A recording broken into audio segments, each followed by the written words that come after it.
Hello student, hello दोस्तों, hello बच्चों। आप लोग देख रहे हैं मेथाकॉम और मेथाकॉम आज आप लोग लेकर आ गया है EL 303 advance communication system paper के आंसर की। जो पेपर अभी हाल ही में आप लोग देकर आए हैं उस पेपर का आंसर की हम लोग लेकर आ गए हैं। काफ़ी बच्चों ने डिमांड की थी सर आंसर की हमें दे दीजिए, तो वो आंसर की आज आप लोग देख लीजिए। EL 303 पेपर के आंसर की आज आप लोग देखने वाले हैं। तो आइए स्टार्ट करते हैं। सबसे पहला क्वेश्चन था which one of the following is analog. Analog signal कौन सा होता है इन निम्न में से? तो इसका आंसर बी सही है। पल्स विड्थ मॉड्यूलेशन सिग्नल जो होता है वो एनालॉग सिग्नल होता है निम्न में से।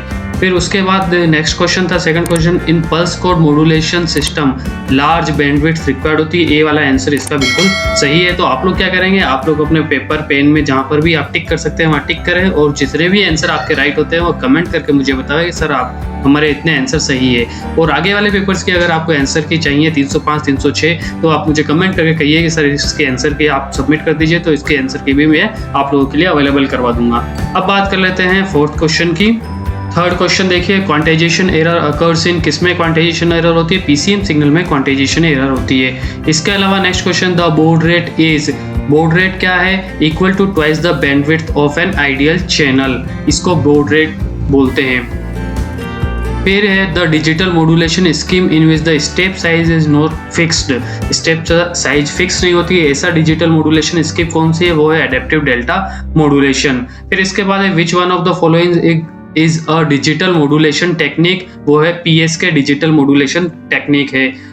For telegraphy the most commonly used modulation scheme is FSK। ये वाले जो आंसर है बिल्कुल सही है, बिल्कुल जांचे परखे और एकदम सही आंसर आप लोगों को बताए जा रहे हैं। तो आप लोग अपने पेपर में चेक कर लीजिए कि आप लोगों ने कौन सा आंसर लगाया था और कितने आंसर आप लोगों के सही हो रहे हैं। विच one of the following give maximum probability of errors, निम्न में से कौन से कम्युनिकेशन सिस्टम में मैक्सिमम प्रोबेबिलिटी होती है एरर्स की? वो होती है AS के सिस्टम में। नाइन्थ क्वेश्चन देखिए, what is the time allotted for each channel if the number of sample per frame is 4 and the frame rate is 100 frame per second. इसका सॉल्यूशन भी यहाँ पर दे रखा है, तो ये इसका आंसर सही, सी वाला बिल्कुल सही है, 2.5 मिली सेकंड। इसके अलावा है what type of multiplexing is widely used in cellular phone, तो ये होता है code division multiplexing, widely use होती है सेल्यूलर फोन में, CDA में। शेनन लॉ क्या है? शेनन लॉ क्या है? नॉइज पावर टू बैंडविड्थ को रिलेट करता है शेनन लॉ। एंट्रोपी क्या है? एवरेज इंफॉर्मेशन पर मैसेज को हम क्या बोलते हैं? एंट्रोपी बोलते हैं। तो select one out of n equal probable events, the number of bits required is log 2 to the power n। फिर उसके बाद 14th क्वेश्चन पे चलते हैं हम लोग। 14th क्वेश्चन ये रहा, according to Shannon Hartley theorem both B and C इसका सही है, मतलब D वाला आंसर बिल्कुल सही है। एंट्रोपी गिव्स एवरेज इंफॉर्मेशन, 2 बार रिपीट हो चुका है। A modem is classified as low speed modem if data rate handle is up to 600 bps की, अगर उसकी डाटा रेट है तो वो क्या कहलाता है? लो स्पीड मॉडेम कहलाता है। फैक्स मशीन क्या है? फैक्स एसिड है। इसके अलावा the scanning used in fax machine during signal transmission is spot scanning. आप लोगों की कई वेबसाइट्स है ऑनलाइन जो अवेलेबल है, उन्हीं वेबसाइट से सारे क्वेश्चन दिए गए हैं, जैसे स्टडी करके है, कैरियर राइट करके है, इंडिया बिग से, एग्जाम राइट है। इन सारी वेबसाइट से यूं के यूं आपके ऑब्जेक्टिव क्वेश्चन उठाकर आप लोगों को दिए गए हैं, तो वहां से सारे आंसर मैच किए हैं और बिल्कुल सही आंसर है। For global communication the number of satellite needed is 3 satellite की रिक्वायरमेंट हुई ग्लोबल कम्युनिकेशन के लिए। फैक्स रिसीवर वाइल सैटेलाइट द्वारा फैक्स ट्रांसमिशन के दौरान फैक्स रिसीवर को जवाब देने के लिए कम से कम कितने मिली सेकंड का इंतजार करना पड़ता है? तो 540 मिली सेकंड का इंतजार करना पड़ता है। 21 वाला क्वेश्चन बताऊं उससे पहले मैं आप लोगों को बता दूं कि मेथाकॉम ने क्या कर रखा है, DMRC, ISRO, DRDO और जितने भी इलेक्ट्रॉनिक्स डिप्लोमा बेस्ड और ITI बेस्ड के एग्जामिनेशन होते हैं उनकी प्रिपरेशन स्टार्ट कराती है। उसकी प्रिपरेशन के लिए आपको एक फॉर्म फिलअप करना पड़ेगा। वो वाला फॉर्म में डिस्क्रिप्शन में उसका लिंक अवेलेबल करवा दूंगा, वहां से आप वो फॉर्म फिलअप कीजिए। फॉर्म फिलअप करने के बाद आप लोगों को मेरी तरफ से कॉल आएगा और आपको पूरा बता दिया जाएगा किस तरह पूरी क्लासेस चलेगी। जूम पे और गूगल मीट के मीट में आप लोगों की क्लासेस होगी और आप लोग आने वाले जो गवर्नमेंट एग्जामिनेशन है इलेक्ट्रॉनिक्स के बच्चे, उनकी अच्छे से प्रिपरेशन कर पाएंगे और अच्छा स्कोर कर पाएंगे और अपने फ्यूचर को बेहतर बना पाएंगे।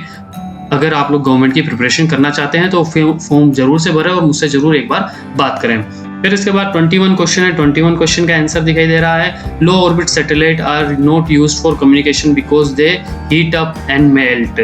22 का the life time of geosynchronous communication satellite is 7 to 10 year. 23 का है the distance of synchronous satellite from earth surface is 35,900 किमी।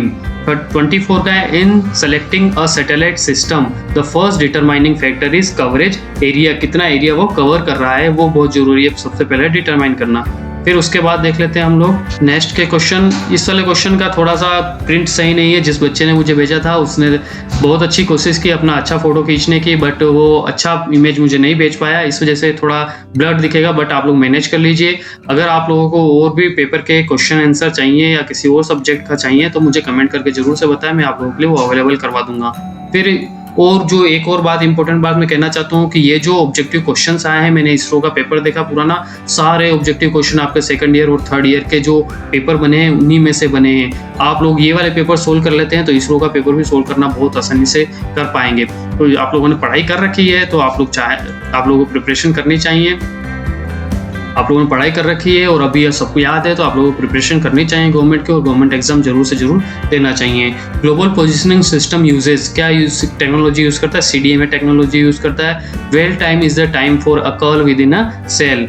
हैंड ऑफ क्या है? All of the above answer सही है। हैंड ऑफ में देरी का कारण, ये भी ऑल ऑफ द अबव सही है। अधिकतम रेडियो कवरेज में सेल्यूलर क्षेत्र की आकृति हेक्सागन होती है। तो 30 वाला क्वेश्चन उस बच्चे ने नहीं भेजा, इसलिए मैं आप लोगों के लिए अवेलेबल नहीं करवा पाया हूँ। आप लोग 30 वाला क्वेश्चन मुझे कमेंट में बता दें और उसका आंसर मैं आप लोगों के लिए अवेलेबल करवा दूंगा। इंपॉर्टेंट ये है, मैं चाहता हूँ कि आप लोग गवर्नमेंट एग्जाम्स की प्रिपरेशन करें और अच्छे से प्रिपेयर करें, क्योंकि ये जो पेपर आपने किया है इसी के आसपास सारे क्वेश्चन बन रहे हैं। सेकंड ईयर और थर्ड ईयर के जो सब्जेक्ट पढ़े हैं उसी के आसपास सारे क्वेश्चन है। आप लोग क्या करेंगे, इस वीडियो को अपने सभी फ्रेंड्स के साथ शेयर कर देंगे ताकि वो भी आंसर की का मिलान कर ले। और अगर आप लोगों को किसी तरह की हेल्प चाहिए, गवर्नमेंट एग्जाम की प्रिपरेशन की तैयारी करना चाहते हैं तो मुझसे डिस्क्रिप्शन में दिए हुए फॉर्म को फिलअप करके बात जरूर से जरूर करें, तो कुछ बात बन पाएगी और मैं कुछ आप लोगों को समझा पाऊंगा। आप लोगों ने वीडियो को लास्ट तक देखा, आप लोगों का धन्यवाद। जय हिंद।